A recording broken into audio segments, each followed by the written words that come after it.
Welcome back to REV Endurance Sports and a special guest today. We got Chris from Lake Cycling Shoes. Now I've done quite a few unboxing videos. I've done some folks actually trying on shoes.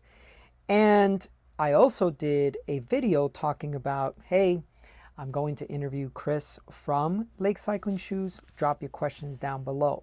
So I have some of those. So I have some type of template that I'm going to work off of, but I also, as you know, we'll free flow as we go along. So Chris, tell us how you came, your industry experience, and then how you came to Lake. Oh boy. In 10 words or less. Yeah, no, well, I can't guarantee 10 words. But it all ties in with the owner of Lake, the original founder of Lake, Lee Katz. Okay. I moved to Chicago back in 1988. Okay. Wannabe bike racer guy, and needed to find that shop. Okay. And stumbled on Turin bicycles. And you moved from? It was in grad school in Michigan. Okay. So I got a job in Chicago. It was the closest big city. Yep. That sort of thing. Yep. Went into Turin, and you're a bike guy, you can appreciate back in the 80s, you go into a bike shop and you know by the smell if it's a good shop or not. Yeah. And Turin just smelled like you had that rubber, you had the oil. Yeah. There were Chinellis or San Renchos and Bossos on the wall, and you're like, okay, this is a legitimate bicycle shop. Yeah. So Lee A. Cat Enterprises, Lake Cycling. Lee started Lake back in '82. Right. And also owned Turin. So I ended up, long story, going forward, I ended up working for Lee in the early mid-90s at Turin. Ran Turin for about 15 years. Lee was always that kind of guy, and still is. I talk to Lee often. You don't know what's going to say the next week. So Chris Hutchins, who's our production designer at Lake, has been with us for a number of years now, came into the shop one day. He's like, yeah, you're going to Spain next week with Lee to work with Carlos Sastre. I'm like, no one's told me. Yeah. So that was my foray into starting working with Lake, as we'd always obviously get all the shoes. He would try different things and give us, as the employees, the kind of guinea pig You do job. the beta testing. We do the beta testing for the shoes. And I find myself on an airplane, not with Lee, but meeting Lee in Madrid the next week. This is back in '09. Okay. Carlos Sastre had just won the Tour de France. He was going to the Cervelo test team. Yep. And Carlos Sastre picks me up literally at the Madrid airport in his brand new BMW that he'd bought because of his winnings, of winning the Tour. Right. And picked up me and Lee, drove us to, we went to Rotor, had a meeting there. Yep. And he was coming on board with Lake as a sponsored athlete. When he raced for CFC, Bjarne had reached out to Lee with a sponsorship request, but of course he wanted a lot of money, and Lee's like, if any of you ever know Lee Katz, money wasn't always really readily available. But Carlos remembered that, and he remembered that the shoes fit him really well. Yeah. So then he had some cachet, and he's like, can I try the shoes? Yeah. That started me working with our athletes in Europe. So I would go over during January, February for the team camps, mold the shoes for the riders, check in on them over the year. So let's go back to this real quick. Yeah. Mold the shoes. Yeah. So did you only have basically customizable, moldable shoes? That's what we use for the athletes, correct. Okay. Did you have any consumer products yet? Oh yeah. Okay. Yeah. Okay. So I guess, and I apologize, I am jumping around a little bit here. Yeah. So Lee started in the 80s. I think we launched our first heat moldable shoe in the 90s. Okay. And I don't remember exactly the year that we did that, but Decades our are fine. CX 400. We're getting okay, older. good. Yeah. Decades Getting are fine. into, we started with our 400 series shoe, Yeah. which we did both a road and a mountain, and that we were the first cycling shoe company to use heat moldable technology. It wasn't new technology. They used it in speed skating, and we went to Poland to work with a speed skating factory to learn how to actually use this material. and Hutch did. I didn't. Um, and We collectively. we collectively, Lake. Yeah, You know, Lee was always pushing boundaries of Yeah. what you could do. He was an absolute innovator, Yeah. and we've continued that. That ethos remains. Where's he now? So Lee's What's his Lee- involvement? In the so company? there is no involvement. Okay. If we fast forward to 2007, Lee sold the company. Okay. He sold it to Veltec Sports, which was Okay. a Dutch distributor. They had a distributorship in the U.S. That relationship lasted for a couple of years. That's when I started full time with Lake as their director of sales Yeah. globally. And the constants here has always been Chris Hutchins, who has. Veltec. Did they do Look for a while? They did, yeah, Okay, exactly. yeah. They did Look. They had They had their headquarters in the Netherlands. Yeah. They unfortunately, like a lot of distributors in that time, went under. They went bankrupt, and Global recession. Anyway. global recession. Well, you know what? It was interesting in the sense that distributors were realizing that these brands, they needed to own some brands to maintain brands because the brands were starting to go on their own. And we can talk about that, where we're at now, what we're seeing. But they basically, Lake was afloat for a little bit there. The finance manager of Veltec Sports, a guy named Bob Moss, was looking to do something entrepreneurial. So he literally bought the brand with a buddy of his, Christian Van Asten. They are now the owners of Lake. Okay. So our headquarters is in Eindhoven, the Netherlands. Oh, okay. Yeah, so that's where, you know, if we go back to the mothership, that's where we're going now. Right. But we wanted to, so we fast forward to 2018. Bob had some distributorships. We had worked within the North American market. I think just never found the right fit. You know, his shoes, they're a challenge to sell. They're not as I sexy, agree. maybe perhaps as bicycles and so forth are Yeah, there. So Bob and I had stayed friends, and I've known Hutch for a long time, probably almost 30 years. Nice. And had conversations, and they had decided that they wanted to go it our own in the U.S. Okay. and forego distributors and open up an office. So fall of 18, we met, had some discussions, looked at some spaces in Chicago. We knew we wanted to keep it in Chicago. It has a Chicago heritage in the U.S. Yeah. Obviously, from a perspective of distribution, it's very easy. We're centrally located. Yeah. Hutch lived there. I lived there. Yeah. We could pull from a great resource of talent for employees. Yeah.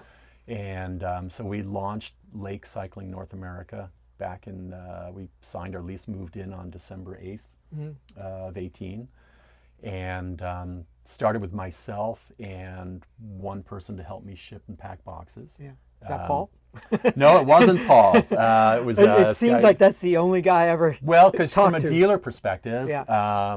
he was probably our fourth hire. So right now we have in the Chicago office we have 8 people. Yeah. And that's one of my questions because, you know, how many people do you have answering phones on the consumer side, on the dealer side? How many people are packing shoes and shipping and stuff? I mean, where are you at total strength, and then how many are divided into these? Into our teams. Yeah. Great. No, it's a great question. So we started, and I will, back in 18, I had transitioned back to actually working with Lee at Turin at that time, and we literally took the inventory back from the distributor we were with that time, and we literally had it in Lee's basement at Turin for a little while. We're like, no, this is not going to work. We need to get it out. Yeah. So we started with myself and a guy who I've known for 20 plus years. I had hired him in a bike shop at Turin. Yeah.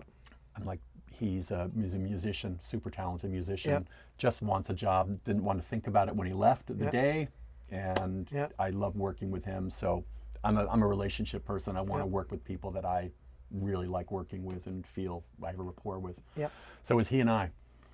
Then we're like, okay, so we need, I need more help shipping boxes. Yeah. Because what we do in Chicago is the Lake business is really divided between our B2C business, Yep. so lakecycling.com. Yep. That's consumer direct, which we've been doing now since about almost 10 years now. We've Okay. been doing B2C, and then dealers. Right. So that's when we knew that we were going to have to divide the office into B2C Yeah. and then dealers for the US. So we started with shipping a little bit of dealer orders that we had maintained from the distributor that we were with, and we were shipping a lot of B2C sales, and we still do. Yeah. In the US, accounts are probably over 70+% of our direct-to-consumer business. Yeah. So the US is an important market for us. Because that was one of the questions I had as well. I mean, your worldwide reach, would you say you sell just about everywhere directly or through a distributorship or shops? No, it's a great question. So the honest answer is a little bit of everything. Okay. What we're seeing in the industry, I think, is a bit of a paradigm shift where distributors are starting to struggle even more. Yeah. Brands are finding what we found with the U.S. and and it goes when Bob and Christian bought Lake, it was very much the understanding that we're going to be successful as a brand because we're a smaller brand, but we have to control our destiny. Yeah. And you do that by owning your factory. Right, because that's another thing that we should talk about. Owning your factories, what does that allow you to do that maybe a different shoe brand couldn't do? Does that maybe take from development to production to the end user? Does it shorten the time window? I mean, what does owning your own factory, besides the headaches, what does it allow you to do that's different than another? And I think you have to qualify just other shoe companies. So we are a shoemaker first and foremost. It's all we do. Okay. And I'm sure there are other shoe manufacturers that do own their own factories. If we talk about a brand that perhaps is more of a marketing company that within their portfolio, yes, they sell shoes. Maybe they have to work with a contract factory. So you become a customer. Okay. So we are not a customer. We had been for a number of years, and you run a risk with there is if your production drops or so forth, then you become less of an important customer. So you control your destiny by being able to control your pricing, your workforce. Everyone's an employee, and you build loyalty, and you build consistency, and you build quality by maintaining. I'm glad you mentioned quality. So the quality of the product, how do you ensure it? Every shoe that we make in our factory goes through a QC. Yeah. Every shoe, not a percentage. Every shoe someone opens a box, puts their hands on it, and we have a very stringent list of protocol of what has to happen for those shoes. So we make mistakes. We're not human. They're not human. Or pardon me. Everyone is we human. are all human. Everyone is human. We're all human. We make mistakes. mistakes on occasion, by all means, but not every shoe in our factory is opened and is inspected before we ship it in a box. When it comes to, I've had questions about country of origin, human rights, these kinds of things, and some folks that are waving the American flag. Why did you decide? And first, where do you manufacture shoes, and then why did you decide there? Sure. So I think we produce our shoes in Dongguan, China. We've been there for a number of years now. We know our employees. They're our employees. Yeah. They are compensated well and appropriately. Conditions and so forth are to a standard that anybody in the Western world would expect from a factory. It's how you maintain quality and how you maintain. You have to respect your employees just as much as we do, whether they're in the Netherlands, whether they're in the U.S., or whether they're in China. What's going on in the Netherlands? Is there anything other than just Our offices. the headquarters? Yeah, That's correct. it? Yeah, All right. So yeah. no manufacturing there or anything. There's no manufacturing. all Why are we in China? Why is the world in China? Well, they're I know. wonderful. But at I have to manufacturing. pose that no, question. Absolutely. Now, and that's not to say that down the road there may be other places that we do consider having our product made. Yeah. There's a very highly skilled workforce there. Yeah. It's where the world does business.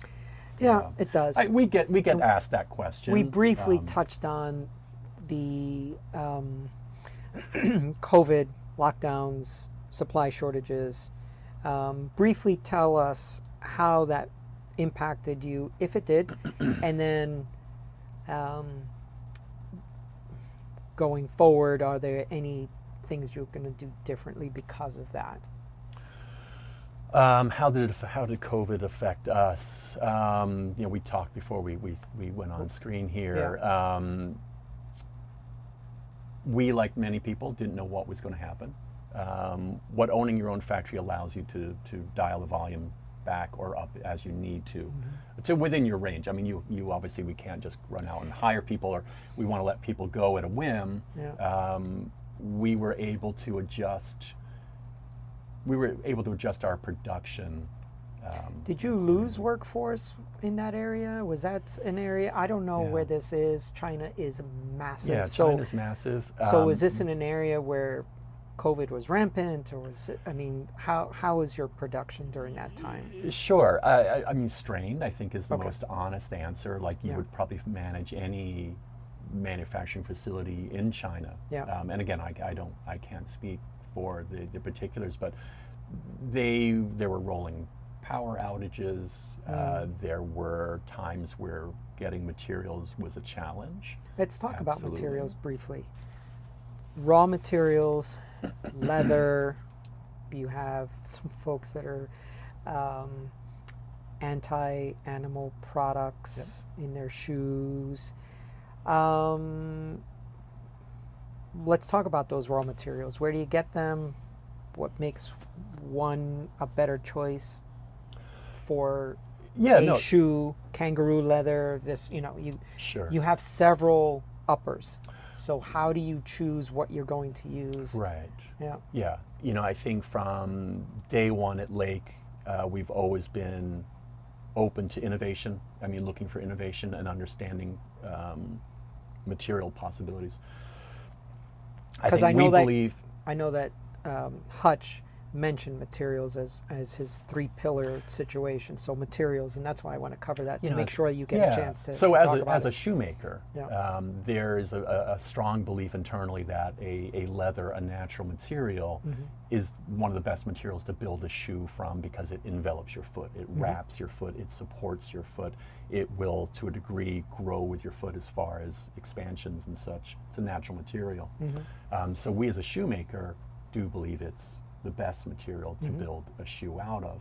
Now, yes, we now do use, we work with a Japanese company called Clarino. They make a microfiber material, so it's a vinyl, it's a synthetic material. And we've done that for a few different reasons, and one being giving people and respecting people how they spend their money and their beliefs. We have no issues with that whatsoever. Obviously, it builds a different material, or it builds a different shoe. But we do use Kangaroo. We do use bovine leather, cow leather. I can address the bovine really quickly with like our MX and CX 238s that we introduced. We made a very distinct decision there to start working with a different tannery, to understand where that material came from and to understand the process of how it was produced. And we work with a tannery, Echo Tanneries, Echo Shoes. They have a very high standard of production and sustainability within the industry. That material, any of our customers, any of the people out there that have or have had like a 237 model, and then bought a 238, they noticed right away that that leather in the 238 was much more supple, really soft and very malleable, and it was because it's a very under-processed material. A lot of tanneries will paint their hides to hide imperfections, to hide scars and so forth. The eco tanneries do not do that. So we actually have a hang tag on our shoes as a disclaimer saying, if you see a blemish on the leather, it's not a warranty. It's actually it's a natural product. Our Kangaroo, we work with a company that we've worked for decades now in Australia, Packer Tanneries, and they're very concerned about the stance of using an animal. It's there's definitely more chatter about that we use Kangaroo and we use leather nowadays. We're going to maintain that is a great material to build. Yeah, shoes so out of. let's talk about that, because the Kangaroo is typically on the higher end shoe. It is. Why is that? Why is Kangaroo leather better than bovine leather? So it's a lighter hide, Okay. and it's a thinner hide, and it's lighter, and it's exceptionally strong. So it allows us with a higher cost shoe, you're going to expect, and higher technology, you're going to expect it to be.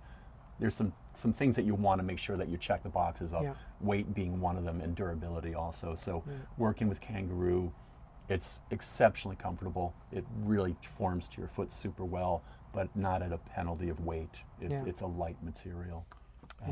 That's why you do find it in our 400 series shoes. Right. So you touched on something, and I want to go back to it.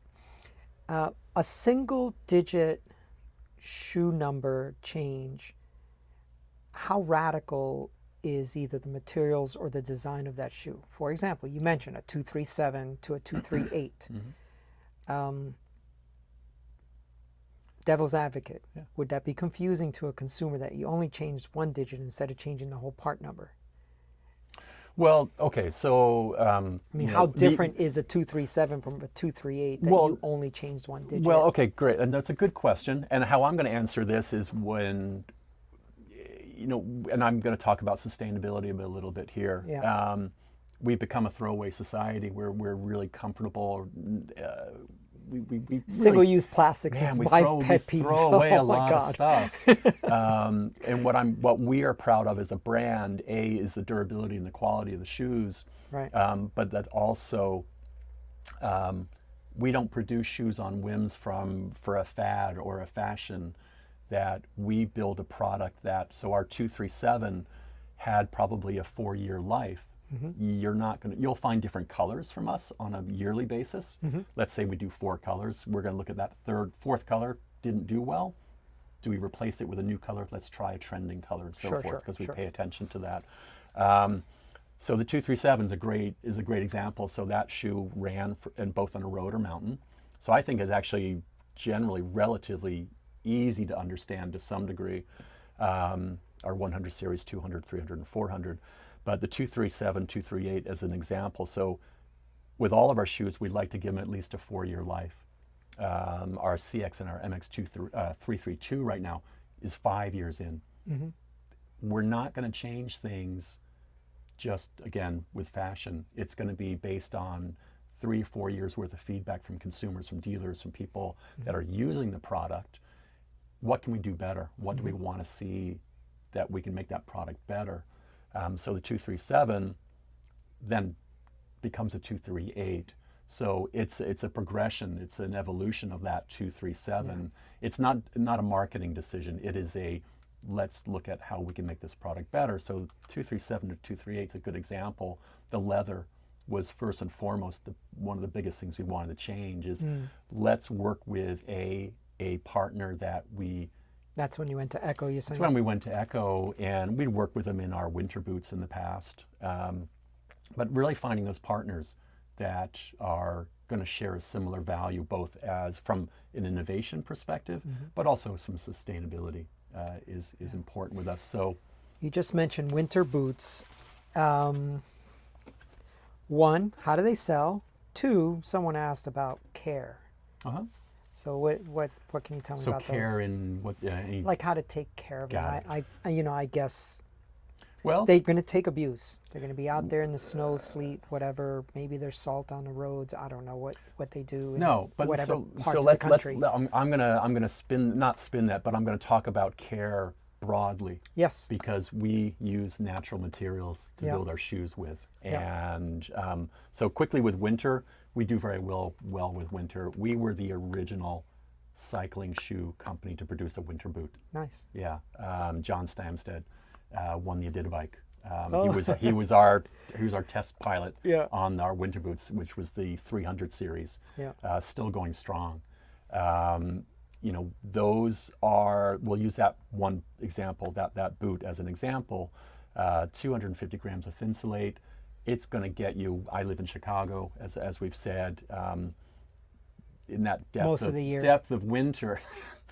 That's not so bad. But All right, in that depth of winter, that's a boot that you can put on your feet and you can go out and ride really as much as you want to without any discomfort. Are they they're warm. SPD only?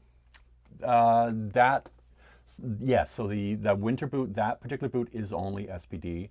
We do make road versions of two of our models for winter. Okay. But to go back to care, Yeah. I don't want to lose that No. Thank track. you. I appreciate it. So the MXC 304, with our current stalwart winter boot, Yeah.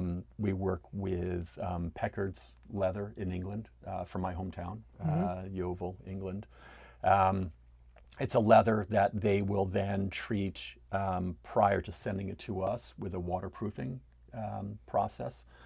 So that boot comes to the consumer waterproofed with a treatment, but you're going to want to, over time, with a leather boot, like a good leather hunting boot or so forth, you want to condition it. You're going to want to use saddle soap to keep it clean, get dirt off. You want to, with all of our shoes, this is a great question because we get it asked often, and so many consumers now are used to synthetic shoes, so they require less. So we always talk about care. Do you sell any of these cleaning products? We do, yeah. Okay. So we actually have a leather care kit Okay, that we developed about 4 years ago now. Yeah. And when I talk to dealers, I always recommend for them to stock it because it's important. I mean, you have a nice pair of dress shoes. Right. I always use that analogy of like, okay, you have a nice pair of dress leather shoes. You look after them. You just don't put them in the closet if they get wet. You want to moisturize them and leather condition them. So our shoes, whether they're mountain bike shoes, road shoes, winter shoes, made of leather, you will get that. They will treat you as well as you treat them. Is the cheeky answer there. Yeah. If your shoes get wet, you've got leather shoes. You get caught in a rainstorm. You come home, you take the insoles out. You fill them with newspaper and you let them dry naturally. You don't put them through. You don't Next to the radiator. You don't put them next to a radiator, which we have in Chicago. Yeah. You keep them away from direct heat sources. You don't put them in the oven. You just let them dry naturally. They're a hide. They will shrink and there'll be issues. Yeah. they will not be shoes anymore. Yeah. So when they've dried, remove the newspaper. You take a soft brush. You clean off all the road grime. Then use a leather conditioner to re-moisturize that material. And on the winter boots, you want to use something like a Nick wax or a waterproof paste. I've had that. And like with my winter boots, I do that on a weekly basis just because I like to keep my shoes clean, and I'm riding to work every day during the winter. Yeah. So let's talk about, you've mentioned insoles. I've had some questions on moldable insoles. Most entry-level shoes from other folks, maybe even top-end shoes, have very crappy insoles. So one, would you recommend if you have them, for another brand's shoes, or are they made specifically foot last, bed, curve, this or that for just Lake shoes? Yeah, no, great question. So no, we partner with another company, Psychsole, and we work very closely with them to develop the product. But they can be used in any other brand. cycling shoe. No, Okay. it's insoles are they moldable? tricky. They are. So it's a really nice. It's a carbon fiber process material, midfoot back to the heel, and you would put it in a conventional oven, 45 seconds, maybe a minute, and you put them in the shoes. You remain seated, and you put your feet in, tighten the dials, and you let them cool. They'll cool off and harden within about 5 minutes, but you're going to basically get a nice custom fit within that arch area. Insoles are, I don't know how much you do with insoles, but I sell an aftermarket insole from an ergonomic type of brand. We talked about their saddles earlier. Okay. Yeah. So, insoles, if I don't want to get on a soapbox here, but if people look to shoes, well, I think let's just talk broadly. A number of people in cycling, and I've been cycling for a number of years, we were talking about this earlier. Yeah.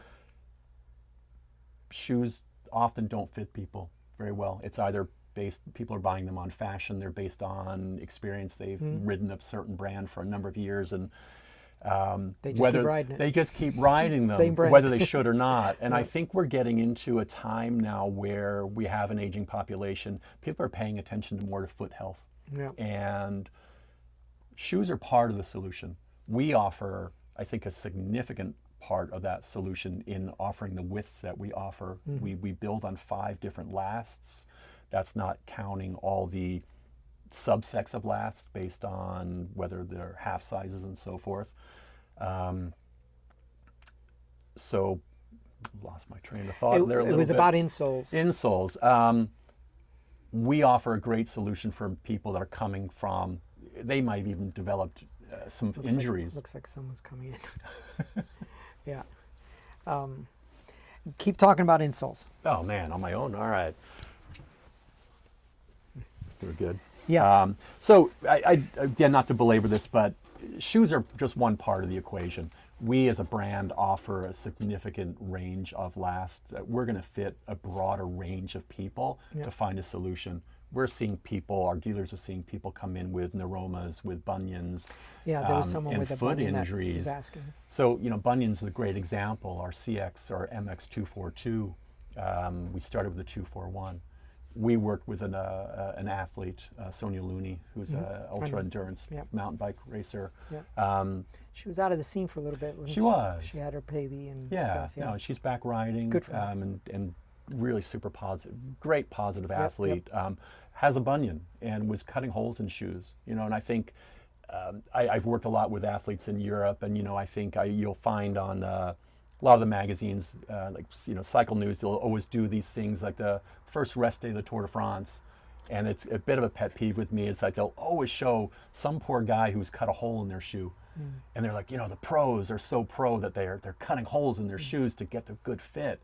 That poor person is wearing a pair of shoes that doesn't fit them properly. So well, it's just the traditional pointed toe shoe, and that's, I mean, we can talk about many brands. That just.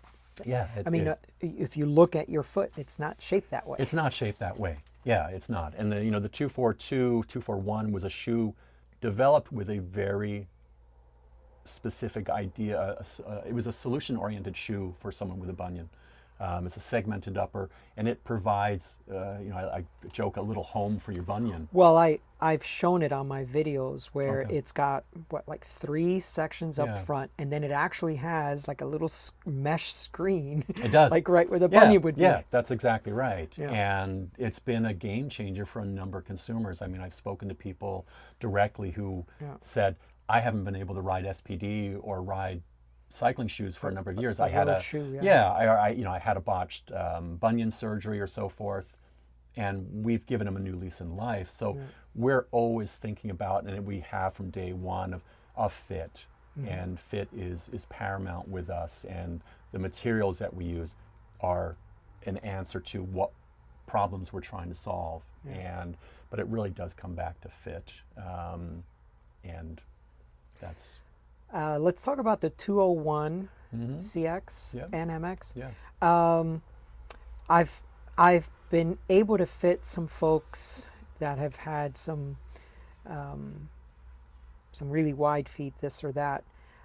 Is there any plan to make more shoes like that. I mean, that mesh upper is a really nice touch, but I also find it's not as wide as some of the other shoes that you have. Well, and I thought maybe that would have been, maybe that's a missed opportunity, that that shoe could fit a wider foot. so mathematically, so if you look at our sizing chart, Yeah. the math, they are slightly narrower than Yeah. our 2/3/8 or our competition last shoes. Yeah.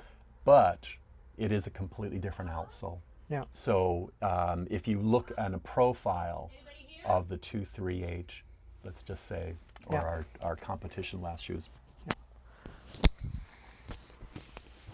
Hi there. I'm in the middle of an interview with someone. How can I help? Are you George? I am. You sent us an email. I was the person about the Carver Bow, Oh, okay. and I happen to be working in the area. Hi, how are you? I'm fine. I your- just happen to be in the area, so your I thought, husband let me was stop like- by.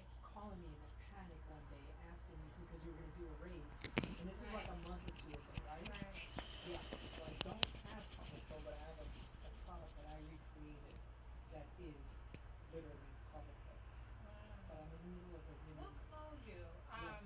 Anyway, so this is Your your husband- turn. I see you got some publications Yes, here. ma'am. Yes. Yes. Okay, well, great. I just wanted What's to your say- name? I'm Barbara. Hi, and, Barbara. I'm George. Nice to meet you. Nice to meet you as well. Yeah, I'm sorry to, No step worries. in, but, just wanted to say, I was doing a big job, right? And I was like, I trained on Carver Pro, Yeah, yeah, doing yeah. Ironman. Yeah, yeah, And yeah. I was like, I can't believe I can't find it. There's a big story behind it. Let me get back, and I promise I'll get back to you as well.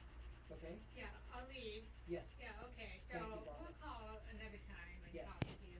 I'm by appointment only, so it's much easier for me to manage because I'm I by just myself. happen to be working here, Oh, that's so perfect. nearby, so I thought, oh, I'll just stop by and see where you're at. Yes. Thank you, Barbara. Thank you. Busy man. Sorry for that interruption. all right. It's someone after my nutrition product, but we're gonna have to talk more with her. All good. Where did we leave off? Do you remember? Talking about 201 201s, yeah. mathematically. Yep. Yeah. So from a just purely numbers perspective, yes. The competition Competition is wider. Is wider, but the shoe, again, from a lot of things that we've just talked about, the design of the shoe, the genesis behind that shoe was for a very specific customer. It's for that person who really could not find a cycling shoe. Again, a competition lasted shoe often would not fit for them either because of the toe box being so structured. So our CX201, we launched that now. It's been 3 years, I'm going to say. You saw my order come in for a 49. Yes. That guy could not find a shoe to fit him. Yeah.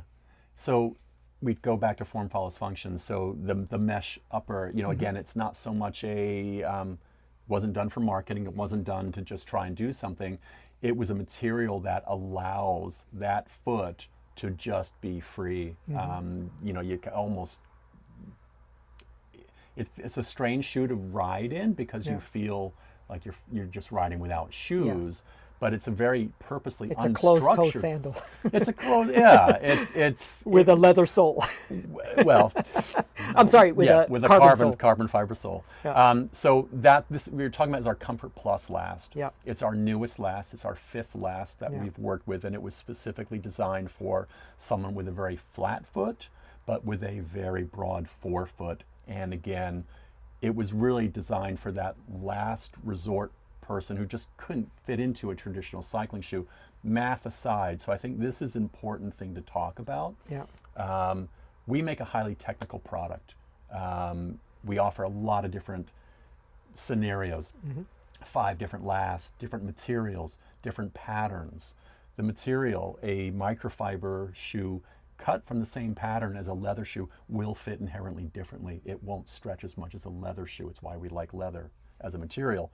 But they're all very purposely thought through of what we're doing.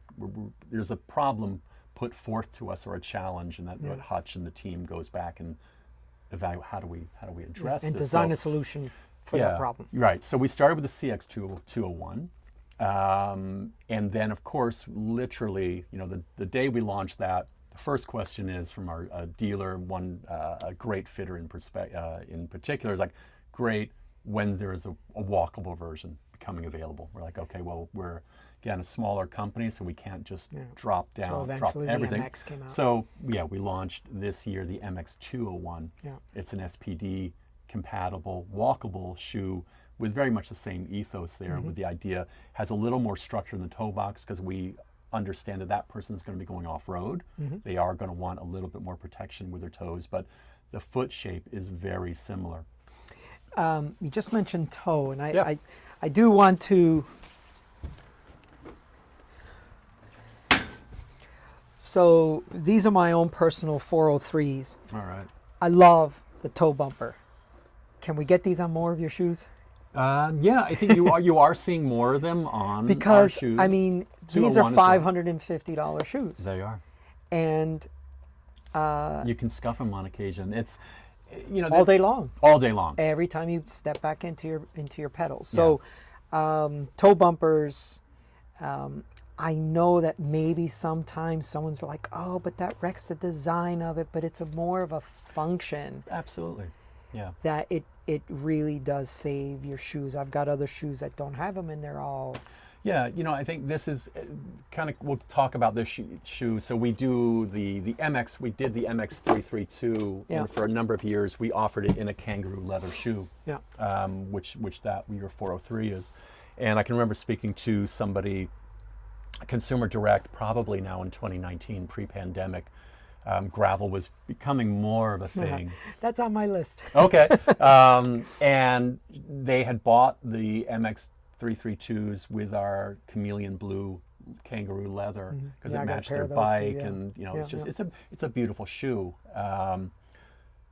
3 rides in, on the front range, they're getting pebble kick up, and they've scuffed that leather shoe. And now, regardless of just how durable that leather can be, you've now got a big scar or a scratch on that shoe. We, over that next 18 months or so, transitioned that shoe to a microfiber because we were disappointing people. We do a custom program within our shoe, within the company. So that was my thumbnail for this video. Okay. Yeah. If someone wants a custom shoe, they want that leather on an MX332, they can order it. There's a $50 retail upcharge. They get to choose their BOA dial colors. There's a fair amount of customization they can do. No customization to the sizing. We don't make custom shoes. We do get that call on occasion. We offer custom colors, custom materials that you can build your shoe with. Yep. So we do think about those sorts of things. Toe bumpers are definitely something that we do get a good amount of questions about. And I would say for most of our models, we do offer toe bumpers for that reason. Yeah, let me see what else I've got here that I might not have hit yet. Oh, dealers around the country. I know I'm one of the only dealer, one of only 2 dealers in the north part of San Diego County, which is, San Diego County is as big as the state of Rhode Island. How would you characterize your dealer network? Is it small? Is it small but mighty? Is it exclusive? Is it, well, we pick only, we pick and choose? Or because they're hard shoes to sell sometimes, because there are so many variables to your shoes. Yeah, you're touching a lot of topics there within a small question. And I would say I wear many hats in Lake USA, and my most important one is to nurture and grow our dealer base. Let me say broadly, a bicycle shop, an IBD, independent bicycle dealer, is the best place to buy shoes. Because you're going to have expert behind the counter who understands shoes.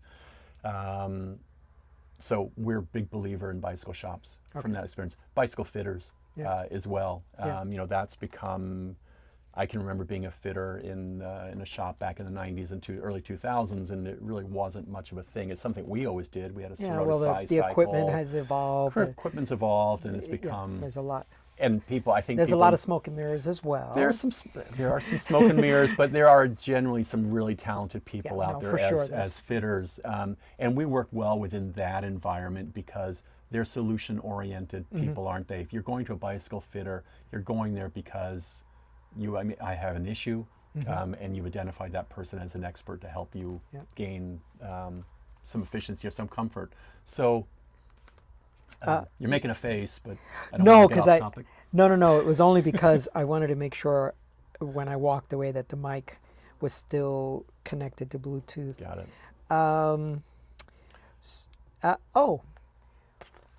Would you or have you done different left and right shoe, different size for left and right shoe? Do we offer mismatched shoes? Yeah. Yes, we do. So someone's a 44.5 and the other foot is a 45, or one's a Yeah, wide so- and one's a narrow, Correct. So we do not offer narrow, standard. No, yeah, or there's a number of different reasons why someone might have a different shape foot, whether it's an injury, whether it's they were born with some sort of condition that required that. Yeah. Yeah, a great antidote with that. We've going back to the dealers. I'll segue into this. We're always looking for dealers. They are difficult shoes to sell. They're not cookie cutter. It takes time to sell our shoes as a dealer, and we're investing in those dealers. And the dealers that we have, I would say, are well versed in our shoes in general. If they're not, it's our failing. So we work with some independent reps across the country. Myself that's what I'm doing right now. Thank you for hosting me, but I'm going up and down the West Coast, visiting our dealers. Yep. Yeah, Southern Cal is a little bit thin for us, for sure, but I'll say in the areas that we're thin, the shops that we do have, people like yourself, are mighty, that they're believers in the product, and a consumer can reach out and know that they're going to be able to speak to someone intelligently about our product. The bike shops, there's every different type of kind of bike shop in the world, and you're going to have different experiences. We have something that works with any bike shop, because we offer, at our entry level shoes, we offer a wide. And I think if there's often, this industry, this sport, we're both passionate about it. We want to see it continue. We want to see people, you want to nurture people to coming into the industry.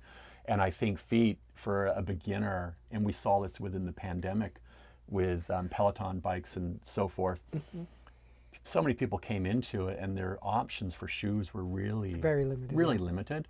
you're And they buying didn't a know any better. $1,500 trainer bike, and Right. the shoes are $100 crap shoes. Yeah, I mean, and- I don't want to sugarcoat that, by the No, way. you don't. And I'm a big believer in education, Yeah. and I think we as a brand have to educate, and we want to help solve problems. It's why I've been doing this for as long as I've done, because I get to help make people happy with riding their bicycles. Yeah, no, and it's a huge huge feel-good story when you've got someone who comes through and says, God, I've tried so many other shoes and I can't ride more than an hour, and you're someone who, like, an hour? Ooh. Right. Well, someone That's like you, not right? You're like, yeah, that's just my warm-up for my 5-hour ride. Right, yeah. but that is how limiting not having a proper fitting shoe is. I mean, people we hear horror stories. I mean, constantly. I can remember being at the Ironman pre-pandemic in 2019 in Kona, and having people come up to me and say, "Well, no, I have to ride my running shoes on my bike because my feet hurt so badly, or I can go 20K and then I just undo my shoes, or I have to stop at 50K to let the blood come back to my feet." It's heartbreaking. It is. So it's education. It's I think people will spend a significant amount of money on those widgets and gadgets to save them some watts. Oh yeah, they'll spend thousands of dollars on a set of wheels. Yeah, but people, your contact points, and I'm preaching to the choir here. Yeah, no, contact points. Your feet, your saddle, yeah. your hands on the bars are so important, and people often just forget that. Lace-up shoes, I ride them. I'm actually going to ride mine at PBP. Nice. What is your company philosophy on lace-ups? Oh man, that's what's our philosophy? Well, as a brand, we're always pushing for innovation. So Yep. obviously we are, and And for those that don't know what a Oh. lace-up shoe is, that's what a lace-up shoe. I kind of so modernized them a little bit. this is one of my favorite shoes. Yeah. I wear this as I will say I don't have a million shoes. Yeah. I ride what I like. The CX1 here Yeah. fits my foot shape. The competition last Yeah. fits my feet. We talked earlier, but I've gotten back into doing some longer distance riding, Yeah. and I can move between a race last and a competition last with us, but I can't for 100 miles. I have to go to a competition last. Yeah, this for is that what I've been doing distance. all my brevets on. So the It's last like- one was I love this shoe. So I would say as a brand, we're never dismissing a lace shoe as Yeah. an option. If we feel like we can bring something to the table Yeah. that is of value from a fit perspective and a technical benefit. because there's no we'll real absolutely do sacrifice it. here. I mean, you've got a lot of structure. I think No, some I- lace-up shoes try to go the lightweight route. Sure, then it laces are becomes just a- lighter. Just becomes a crappy shoe because it has no support.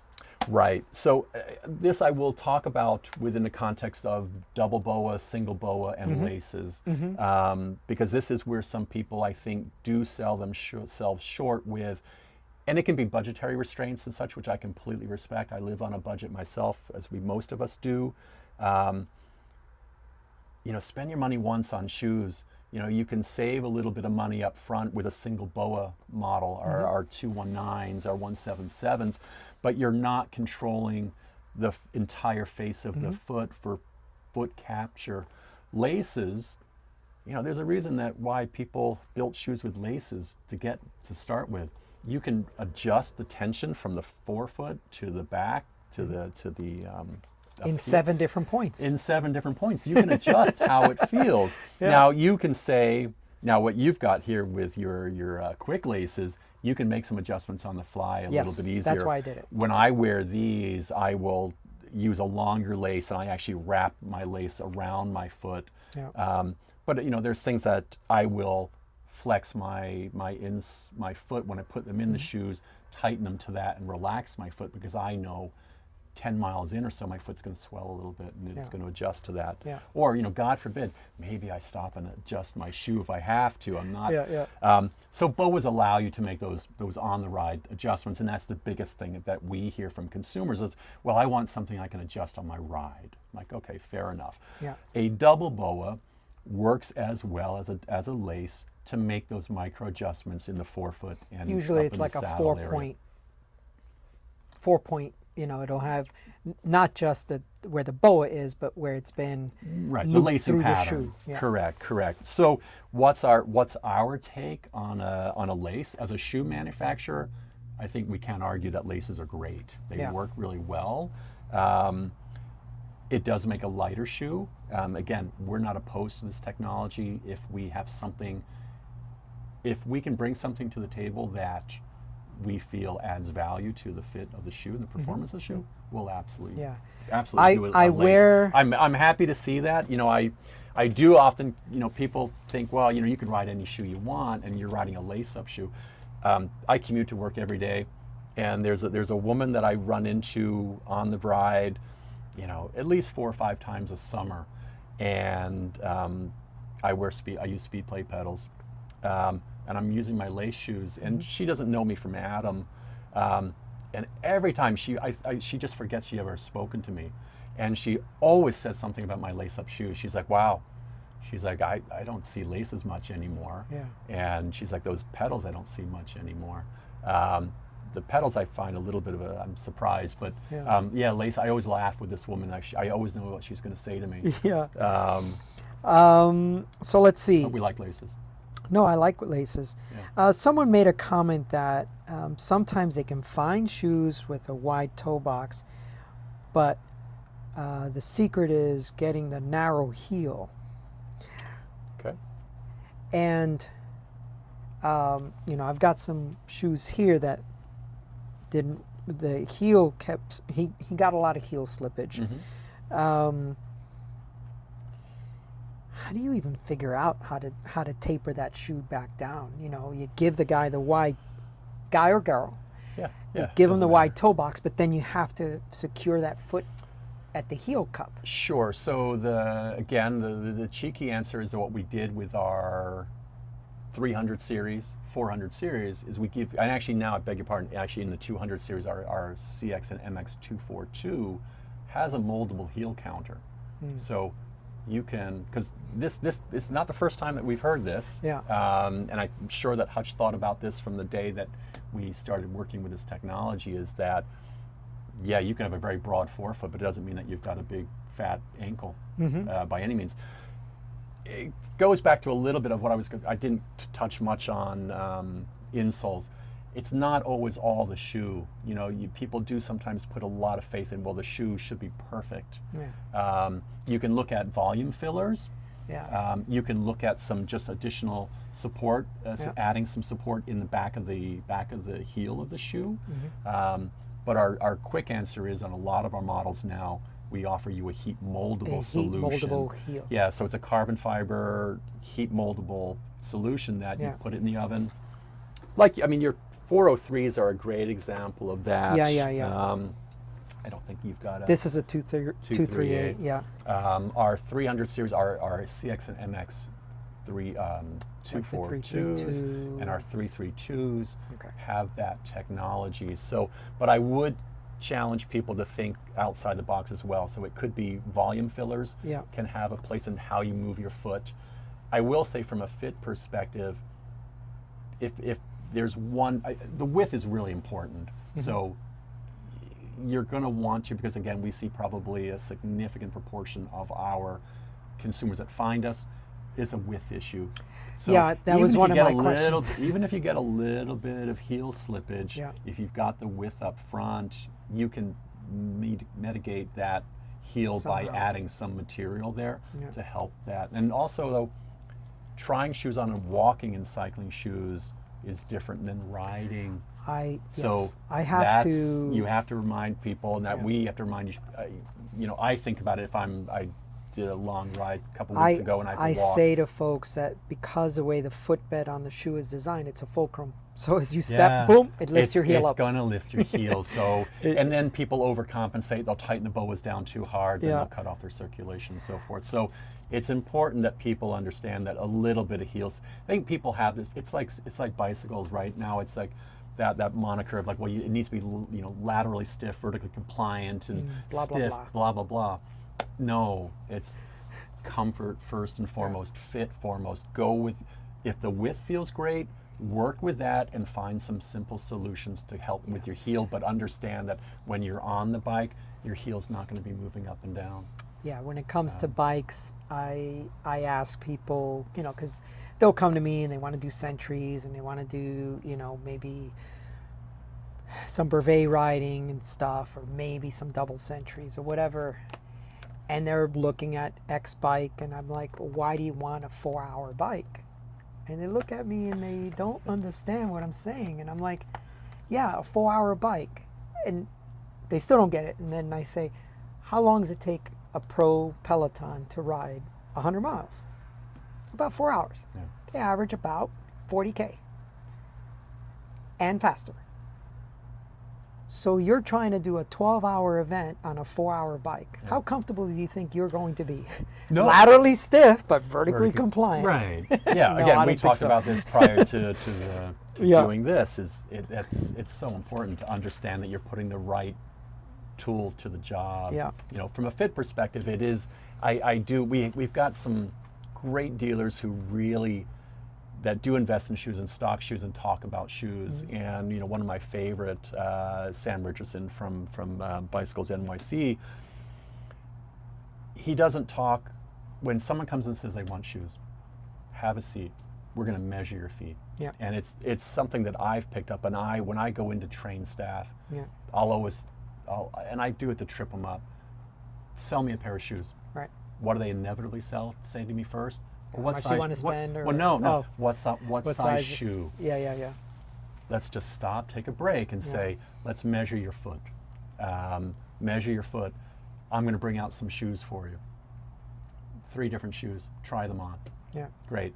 Okay, there's inevitably going to be one that feels great. That one feels great. Well, okay, how much is it? It's $350. Oh my, forget, hang on. Yeah. That is not what I want. Okay, well, we have this other option that you did try on. Yeah, but it didn't feel as good. Well, that's why. So, so again, we are spending so much money on marginal gains, and if people take the time and Yeah. if there's any advice I would offer anybody is just kind of think about comfort, think about what are you riding? Are you Yeah. now, we want to stay healthier longer, we're doing crazier things longer, we're challenging ourselves. The gravel scene is challenging people that haven't ridden bikes because it's a very exclusive participatory sport. They're doing things that they haven't done before, or put the right equipment on your feet, and you'll be so much happier. So, yeah, the loaded question on the graveling. What's the company thinking about that market?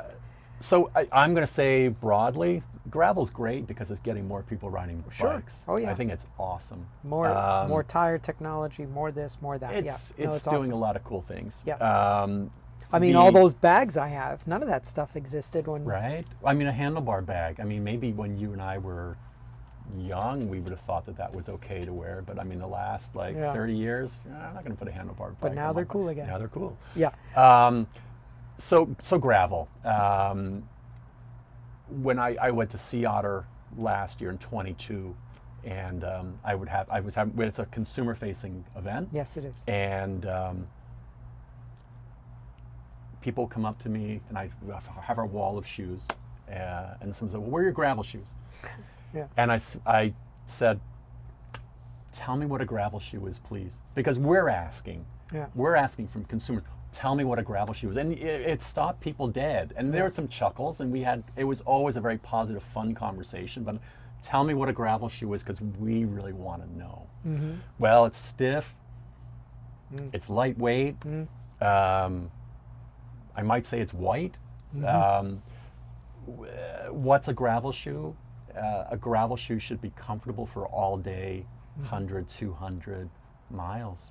And hike a bike. And you should be able to walk in them. Yeah, you got to hike a bike every now I and will then. say what we have seen an uptick in are people trying to warranty road shoes, and they'll send them in, or we'll see some photos, and they've done some hike-a-bike, and I it's the pro trickle down, and I think gravel has done an interesting thing because it's melded those worlds together, right? The pro riders and us weekend warriors. Yeah. And there's always going to be that assimilation of, I want to do what the pros are doing. The pros are doing road shoes, and I'm can argue this. They have a very specific fit on their road bikes. They're transitioning. They want to minimize the changes. Yeah. So they're going to ride their road shoes. And we saw with Unbound this year, they had a significant hike and bike and mud. There were some people on road shoes there that I'm sure were kind of hating life a few miles in, or destroying cleats. And you talked about equipment, and then your day's over because you've walked on your cleats too long. Yeah. So gravel shoes, I'm going to say as a brand, they should be walkable shoes. Most of our shoes, we use a natural rubber outsole. Why do we do that? They're comfortable to walk in. They're all carbon. Our carbon is exceptionally stiff. You're going to get great power transfer. You're not compromising anything by doing a mountain pedal versus a road pedal. I believe that strongly. No, I think it's fine, and I don't think like mountain bike, mountain bike versus gravel. That's just the bike industry getting into this minutia of having to, basically having to justify how you sell something. Let's see. Is there any? Oh, so someone made a comment that in your mountain bike shoes, and I think it might have been your carbon soled mountain bike shoes. Okay. I don't sell a lot of them, so I'm. Most of them that you recommend a spacer, but then you don't provide the spacer. Well, we don't, because there's so many why don't shoes come with cleats? No, of course, because you got SPD, there's so many time, you got different- look, whatever, egg beaters. No, whatever. this is that's a great question. I like that. It's a nice technical question. So we there are some pedal systems that are highly active when you're using them. And on a carbon shoe, and it's not just us by any stretch of the imagination, it's any cycling shoe company that uses a carbon outsole, you have to protect the carbon. It's just a prerequisite, because otherwise you will eat away at it. Yeah, because I mean the SPD has gripper on it. SPD has gripper on it. You know, Crank Brothers, they come with shields. They know. They provide them. You know, we work with Psychsole. Psychsole does make a shim that we like to recommend with people. Would it be on your site? They are on our site. Okay, Yeah, good. yeah. So that's good. So there is a solution. But we don't provide them because there are different pedal so many options different out types of there. shoes. Correct. I'm sure I'm missing some stuff, but I'm I'm glad we've had some. Oh, there was your 242 comes in a reflective. Is it the 242? It does, yes. Yeah. Yeah. Our 219 Also? correct. Okay. You know, with everyone going longer these days, is there more interest? Have you found more interest in that reflective shoes? You know, it's a great question. You know, I thought we would do well with fluoro colors a few years ago, and the internal joke is, you know, we've got a lot of fluoro colors in the U.S. that I suggested we would do well with, because I thought people would feel that it's a safety benefit to have high-vis yellow high-vis or yellow. high-vis something. Correct. Yeah, high-vis yellow. You know, because it's you have to talk about it to know that it is reflective. It's a cool material. Yeah. Absolutely. Yeah, I've tried to dim the lights in here, but it's hard to get it to. I'll tell you. So when we first launched the 219, the CX219, I bought a pair because I'm like, I commute to work in Chicago. You know, from late October through March, you're riding in the dark at 4:30. And those things work. I mean, in traffic situation, it lights up. And by the way, that's a nice touch on there. Yeah, because right? you know, you actually do want an to be seen. endurance guy like myself Yeah. just likes the fact that it's on there. Yeah, we always try and provide some reflectivity, but yeah, the full reflective. You know, we had a great customer of ours, a retailer from Wisconsin. They did RAM as a relay last year, and they all got that shoe. Reflective shoes. They got the reflective shoe for a long time. As far as cleat placement, everyone is different. Every fitter has their own philosophies. I generally like them all the way back, as far as most shoes will allow. When you design your shoe, do you take into account where you want the cleat placement on that shoe? Yeah, absolutely, and to some degree, and because I mean, you give a bullseye. Yep. And let me help the viewing public understand what we're talking about here. So, when you design this and you design the extra track, what is your design philosophy for where you want the rider to put their cleat? So that's probably a little bit above my pay grade to talk about, but it's a great question. So there are some technical parameters that we have to work within the context of pedal design. So we are limited by that to a degree.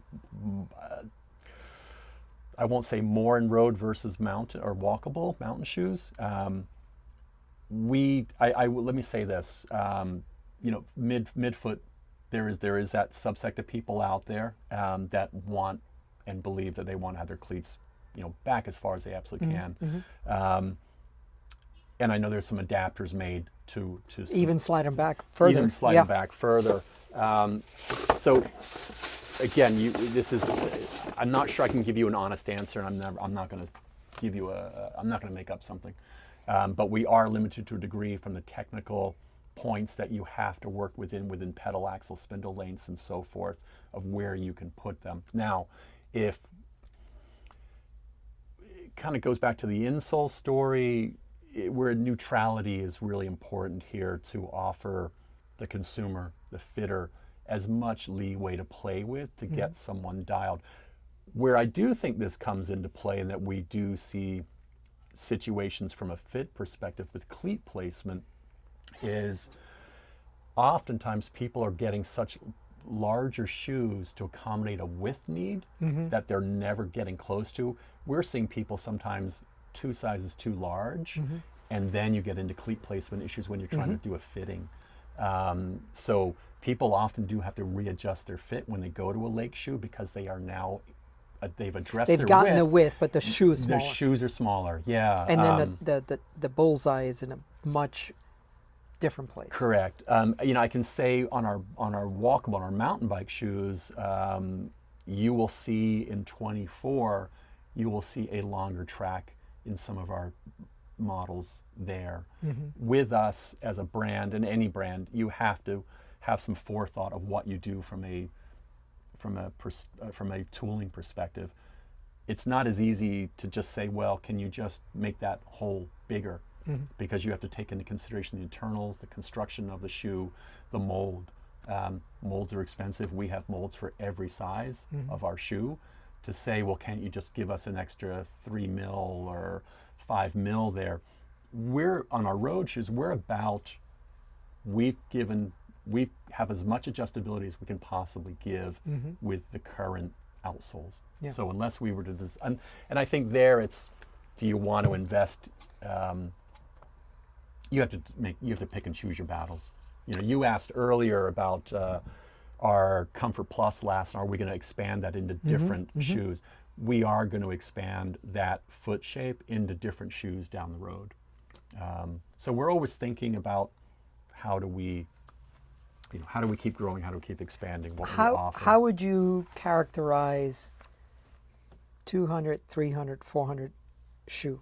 Like, would you say this is for this type of rider, this is for that type of rider? Would you say, how would you say, well, we have a 200 range because of this. We have a 300 range because of this. You might not Besides just a price point. Okay, well, I was going to say, you might not like my answer, but it's about fit. And I think we're addressing that for the future, offering other models that we don't currently offer for different width feet. So yeah, you address price. So there is absolutely, well, I'm a novice cyclist, I'm getting started. This is my budget, hands down. I've just spent a lot of money for me on a bike. We're still going to give you a good option. I would feel really confident that Lake, at an entry level point, we're going to fit a lot of people better than other brands.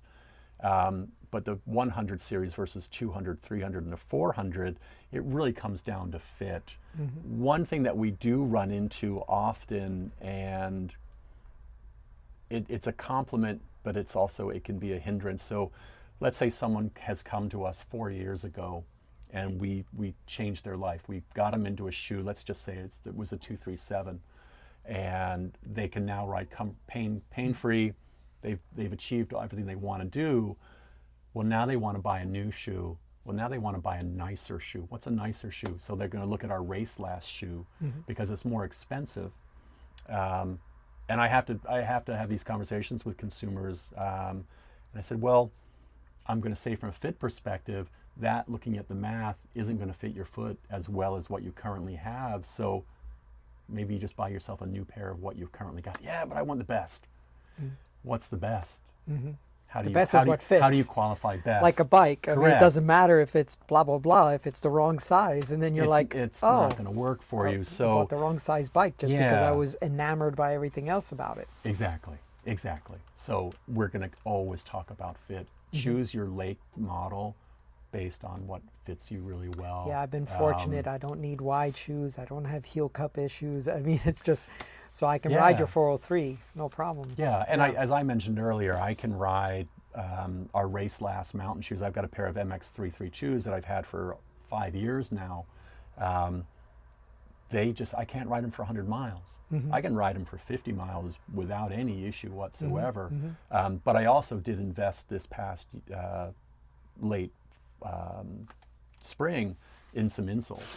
Yeah. So I worked with one of our dealers and have got custom insoles made that helped address, from a foot health issue, it addressed some issues that made those 332s better. But if I'm doing 100 miles, which I am doing more of now, I have to wear a competition last shoe. Yeah. And I may not, if I let my ego get in the way, I'm like, oh, it's not our nicest shoe, but you know what? It's a shoe that fits me really Yeah, well. it fits you better. That's Yeah. why I ride the laceups. Yeah. Even though Yep. I own two pair of these. Yeah.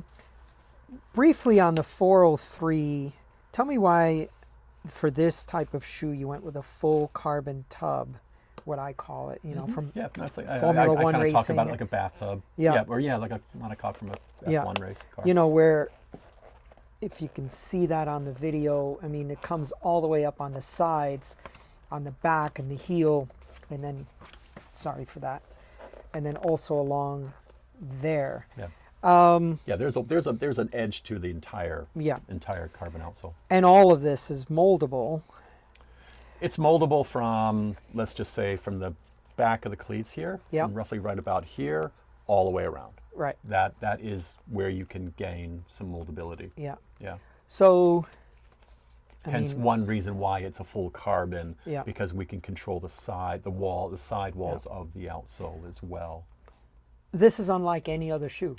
Yeah. Every other shoe just takes the leather, stitches it right there at the seam, welds it, glues it, Yeah, whatever they do. glue, I don't know what they correct. do. Yeah. So it's probably more under Hutch's purview, but why did you folks go with this? Sure, and I think again this was something that Lee did develop, Yeah. and again we were the first cycling shoe company to bring this technology to cycling, and Lee's reason for doing so was heel capture. Where could we control customization on a shoe, and what material would allow us to go there? And heat moldable carbon fiber was the answer. We've already used carbon, and it's been accepted in the cycling shoe industry as it's a stiffer platform. We transitioned when Lee first started with Lake. We were transitioning from wooden sole shoes to nylon, to stiffer materials, and now we've gone to carbon fiber as kind of the default material Yep. when someone thinks high end. Yep. But so the answer is why it's not just a flat outsole was to be able to control that customization of really focusing on heel capture in a meaningful way, and being able to address that midfoot area and Yep. adjust where your foot and how your foot was sitting there as well, is why we built it in that way. Generalized statement. How many times could you mold a shoe to get it right? Infinitely. Yeah. Okay, that's what I thought. Yeah, there's Yeah. no issue. Like I will tell people, I haven't worn a 400 series for a couple of years now, but inevitably I would have a sense of what I learned a lot when I was molding athletes. I learned from how they would mold shoes, to how trial and error. And I learned really early on is that you need to open the shoe up as much as you can, and then bring it back to the foot.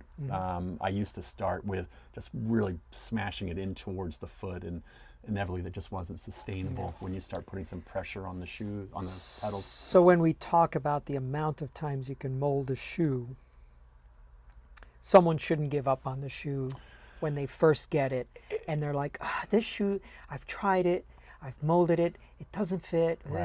Right. So for everybody out there that's tried a 403, it's such a challenge. It's a challenging shoe, certainly from a online perspective. We have some great online partners that do it. We have dealers that do it also. It's if it was a first date, there would never be a second date with that shoe. Yeah. So I mean, I've molded those at least 4 times. Yeah, so so the initial, you take a shoe out of the box. It's a $550 pair of shoes. You have an expectation of what that should feel like. You want that thing to just be loving your foot. It's going to feel really pretty uncomfortable. You need to mold it. You need to warm it up. You need to open it up, and then you come back. Years ago, we made a video that we used to give with the shoes. It was on a DVD of molding them in the Fit Studio with the bicycle, and mounting cleats on one, and then getting the person on the bike and riding. When I would work with pro teams in Europe, that's what we did. I mean, I remember one year working with a Milram team, and they were switching from Clonagos to Focus that year, and they were going to ride speed plate pedals, and Richard from Speedplay was the first guy they met. Then they came to me for shoes, and then they had a German guy making custom cork orthotics. You've got to mold them. You have to. So open them up. Don't give up on them. Hopefully you have bought them, having gone through the sizing chart, determined that they are actually a legitimate platform that's going to work for you. They're a challenging shoe out of the box, but you get them right, there's nothing like it. Yeah, no, there isn't. Everyone's asymmetrical with their feet. Like, I know inevitably my left foot's a little higher volume. I'm probably going to have to mold that one a couple times. My shtick will be, I'll mold them where I think they're good, they feel okay. I'll go out and do a 40K ride. Inevitably 10K in, one of my feet, I'm like, okay, I need to do that. So you got to know where the pain points you gotta know are. You learn. Come back. Yeah, you work your way and mold them.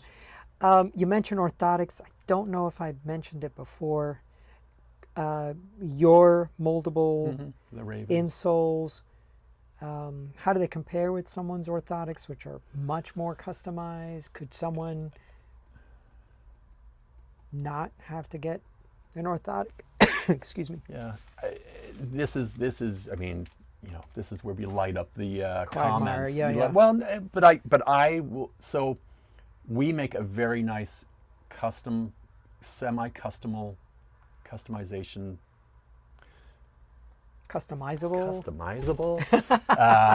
We make a nice insole that allows you a level of customization that for $70 retail, $80 retail, I think is a great value, and it serves a great purpose. And there are other great brands off the shelf that do the same thing. I don't think any one is better than the other. If they're used in the right context of if they help solve a problem, then that's great. There's a lot of smoke and mirrors out there, and I agree with you on that one. There's that next level. If you ask about, well, can you use it instead of going full custom? I'm going to say, no. I mean, it's just two different worlds. But it also depends on what level of customization are you're looking at. I've done it in the last 4 or 5 months, and it was pressure mapping and analysis, and someone who understands the foot at a medical grade level was able to offer me some advice, and made some insoles for me that I wear both now in my normal shoes and my cycling shoes that addressed asymmetrical challenges that I have with my feet. My left foot does something completely different than my right foot, and they were able to solve a problem. I decided that I invested that money. Again, I've started doing longer distance. I'm a little older. Where was I going to spend my money? And that, for me, I identified issues with, regardless of the shoes I'm wearing.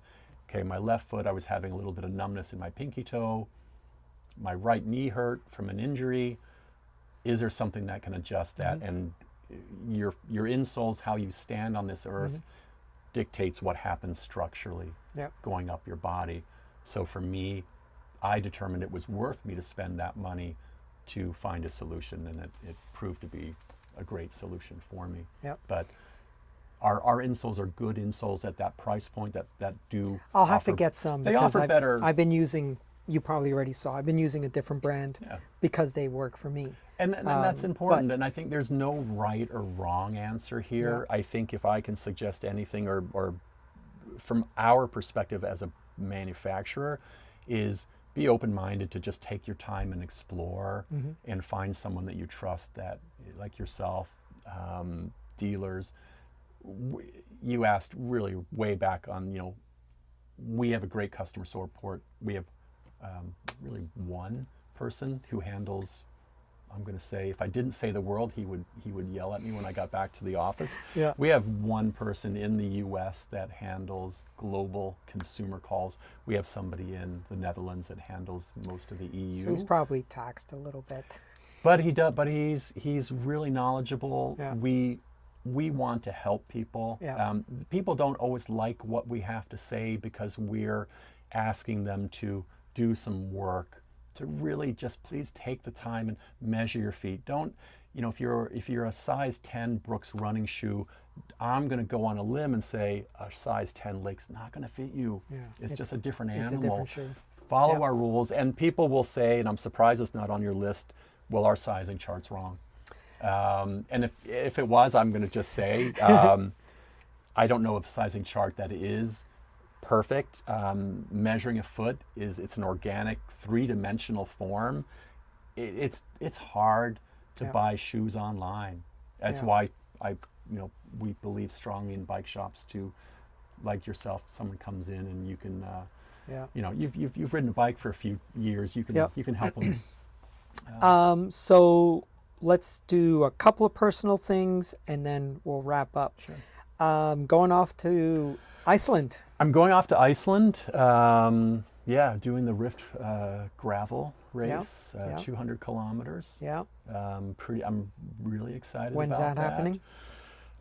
July 22nd. Oh, so it's coming up quick. It's coming up. We'll be there. We're less than a month. We're less than a month. Last Monday, I rode the distance. Okay. I'm comfortable with the distance. Yeah. We were talking about nutrition. We'll talk more. Well, okay. We'll talk more. We've talked about feet. There's some river crossings. There's Yeah. going to be at least probably 6 river crossings. Yeah. So footwear is going to be important. Some wool socks. Yeah, wool. Yeah. Wool's your friend. Wool's going to be Wool our is friend. always your friend. Yeah. Close to your skin.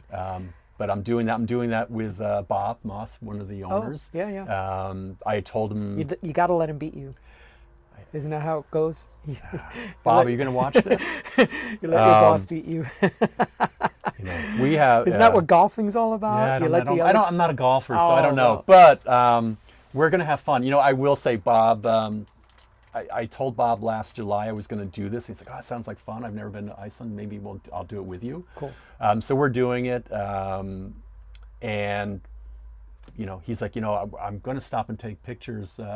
Yeah. Out there, and I'm like, yeah, that's cool. And I was thinking, I think when he told me, I'm like, I'm not stopping. Yeah. But we're gonna have fun. We're gonna have a fun day. Good. He's a competitor. He likes to compete. We both are competitive, so I'm sure we're gonna push one another. Yeah. For sure. So let's do this backwards. Usually this would be an introduction, Okay. but it's going to be your closing statement. Give me your 30-second elevator pitch. Keep it to 30 seconds. I'm counting. Pitch of what? Well, lake. Any subject? Any Lake. Lake Cycling shoes. Lake cycling shoes. Focused on fit. It's our ethos. It's how we started this company. We've maintained that integrity of fit and innovation, great materials, unapologetic striving for the next, what's going to make a cycling shoe better. Innovation, passion, we've got a really small group of people who think globally. Everyone wants that person that looks and considers Lake as a great cycling option, as an option for them to have a great cycling experience. I appreciate your time today, Chris. I appreciate it. It's been a lot of fun. Sorry for that awkward time when he had to go out and talk to a customer. Yeah. And I'm just kind of standing around looking. I thought I could do something, but I'm not that creative. So I'm going to now ask, if you're still tuned in, put a happy face down in the comments section so I know you stayed through to the end. Here's the thing. I ask all the time of you to like and subscribe. With a subscription base, I have access to folks. If I say, hey, listen, I'd like to interview you. I've got 10,000 subscribers. I got X, I got Y. Chris has given up a lot of his time, mainly because I'm a dealer. And so I have that access as well. But for other things that I may not be a dealer, or I may be wanting to get some interviews or product, need folks to subscribe. But if you at least like the video, that would be very helpful. Okay, so please like and subscribe. And in the meantime, we'll see you up the road.